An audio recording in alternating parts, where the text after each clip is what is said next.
Ang problema lang kasi kaya ayaw mong bumalik sa wala, simple kasi yung konsepto eh. Importante kasi sa'yo opinion ng iba. Pero the sooner na hindi na importante sa'yo opinion ng iba, the sooner that you can focus on your goal.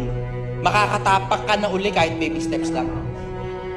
Yung iba kasi hindi na nila matanggap eh. Bumagsak sila, ang lalim, at dami nilang utang.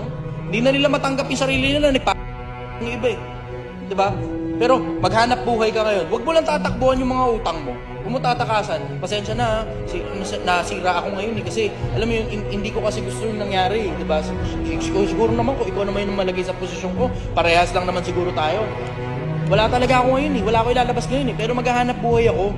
Tapos kada susweldo ako, babayaran kita utay-utay, unti-unti, hanggang sa matapos kong bayaran. Pero kinakausap kita ng maayos, pasensya ka na talaga, hindi ko lang talaga sinasadya, sana matanggap mo. Ganon kasimple. Pay mo na pag marami ka ng kinita. Ganon kasimple ang buhay, brother. Huwag mo pahirapan yung sarili mo na dapat tinipilit mo, talunin yung napakalayong pangarap mo. Hindi tinatanong yan. Life is a marathon, not a sprint. Ganon kasimple. Yan ang sagot ko sa pag